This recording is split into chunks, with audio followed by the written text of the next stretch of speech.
Hey, welcome back. It's me, JP again. Yeah, welcome to Darkest Dungeon. Not like it's not really a game that you can like expect something spectacular to happen.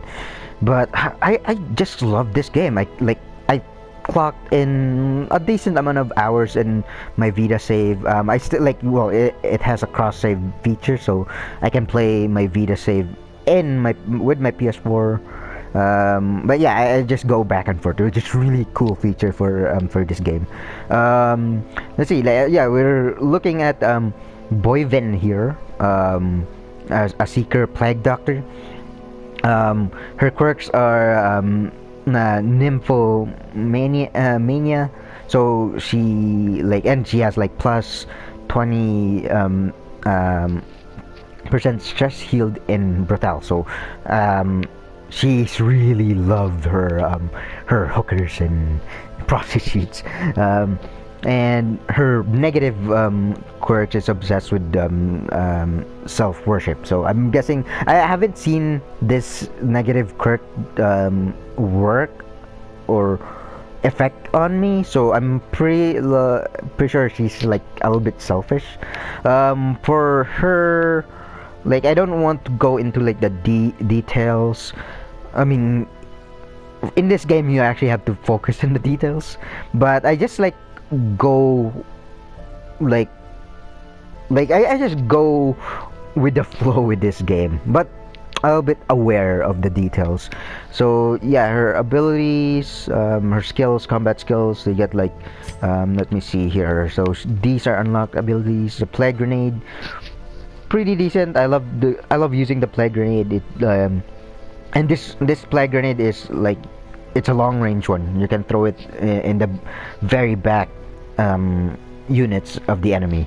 What else? You get the healing one. This heals. It cures blight and bleeding. Um, well, it heals only 1 point though, so it kind of sucks. But if you're in an area that does a lot of like, or fighting an enemy that does always does bleeding attacks and bleeding effects, and also blight, it's really useful. This one's a buff skill, so I don't really use buffs. My playstyles is really weird. I always go like tanks. Well, just quests, like go in quests like blazing, like, well, I don't know what term to use, but just swinging around randomly like a berserker. This one is like my one of my favorite.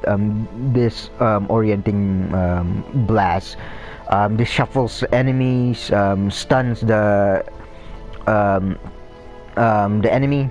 It has 100% base. I don't know exactly what those stats mean. Sometimes I do, sometimes I don't. But yeah, it shuffles enemies, or organization, their units, and stuns the ones that gets hit by this grenade. And it clears out corpses in the area, so it's really useful. So it's pretty good. Yeah, the plague doctor is really good at the two slots in the back part of um, the grouping. The camping skills, I don't want to worry about that yet because like it's pretty early in the game. So yeah, I'm gonna get this plague doctor in my team. What better laboratory than Okay, a let's blood-soaked battlefield? look at the seeker, Vistal. Her name is Grintemesale. Wow, that's a mouthful of letters there. Okay, her quirks is hard noggin, so she can like has a huge resistance to stun. She's calm. For the negative quirks, it's 15 negative 15 percent damage on first round, so pretty weak in the first at the start. So yeah, plus 20% stress versus unholy. So a bunch of like witches, or like really dark arts enemies like skeletons and stuff like that. She's really bad. yeah, she will have a lot of stress. Her skills, combat skills, dazing light, stuns enemies, divine grace. So this is a heal. It heals 3 to 5 points. So that's pretty good. Divine comfort heals party. Okay, this is a party heal, which is amazing. Elimination. This is like a torch ability. I'm gonna explain that later. So yeah, let's take her because she's the pretty much A the only one's sister of ability. battle, pious and unrelenting. So this is showing me how to upgrade um, the stations. So I have, so down here I can't really show. Yeah, the UI. I don't know what I'm talking about. What I don't know what term it is, but I'm just gonna call it. Well, yeah, the format, which is like, because it's a console game, and Darkest Dungeon used to be like it was first for the PC, so it's usually just clicking around, and it's really useful because you can show when you're recording the game, you can really show where you're pointing at. But for this one, because it's the console version, it's really hard. There's no pointers. The UI is really like it's really not that convenient for recording. So yeah, so we're like right here in the bottom, as you can see here. I'm highlighting the bottom right here, but the very left one is just my money that I got from all the your questing, and then the next ones are just your resources for upgrading your town here. So let's check out this In time, you will know the tragic exclamation mark. extent So of my failings. this is basically showing you like the story mode, I guess. Like you unlock stories as you go through the dungeons and stuff like that, beat bosses and stuff like that. So I never really got into it because it's like it's an RPG that really well, yeah, I never got into the story yet because I haven't fought a boss in my Vita save. So yeah, and this is Most the will end up graveyard. here, covered in the poisoned earth, awaiting merciful oblivion. Oh yeah, I've been talking for a long time, so I haven't said anything about the voice acting in this, like the narrator. It's really good. Like his voice is amazing. So I just opened my inventory here, and I got like trinkets from my I don't, again, my playstyle on this game is really weird. I guess I stuck to it, and I actually have fun doing it. I'm not gonna care about trinkets right now. Let's just get more money and get more resources to actually upgrade my town here, so I can be able to go to a much more harder quests. So let's see, we got. Let's just go over all the town areas, but some of them I can't select yet because it's very early in the game. Survivalist, complete more quests to unlock. Yes. I guess you have to level up dungeons. Stagecoach, this is where I recruit, which is I pretty much recruit everyone. Actually, I do think I have enough to upgrade. I usually upgrade this first because so I can have more like people that I can recruit. So the hero barracks is my basically my inventory of warriors. So right now I don't know. Yeah, there is a number up there. I can't really see it. I think my limit for how many people I can recruit to my barracks is 8. I think. Yeah, I think it's 8. I can yeah, I can recruit 4 more, I think, but right now there's no people recruit because I recruit all of them.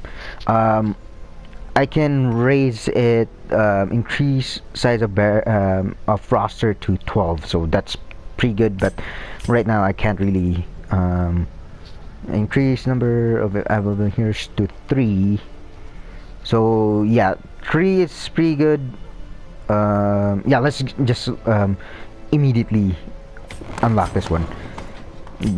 Yeah, my resources are running out, so I got like, yeah, if at the bottom there it shows um, the bus, paintings, deeds, and heirlooms. So yeah, it's like those are the main materials you want to get to upgrade town property. So it's really like deep, like in-depth mechanics. It's really hard to explain.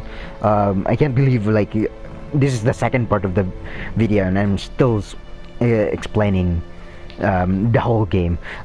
Yeah, I tried to explain this game to a friend who's like looking for a good RPG game, and he was like, dude, you're explaining so much to me. I don't think I can get into this game. So, but yeah, I get it. Yeah, it's really in depth. So right now I can't really do much. Um, well, I can. Yeah, the only thing I can do right now is just go into a quest and hope for the best for my um, my recruits. A mecca of madness and morbidity. Your work begins. There you go.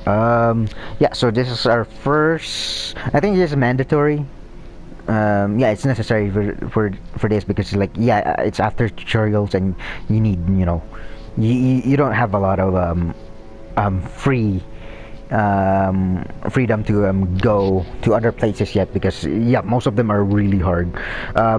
So yeah, this is the first ever quest. It's easy. I can really read. I can't really read far one. Let me just try. So the mission is scout. Touch yourself in the mad realm of your fallen ancestor. Take note of how the creatures have taken over, but don't delve delve too far. Wow, those terms are like very Lovecraftian. Well, it is a very Lovecraftian game, as you can see, as you saw the intro for this game.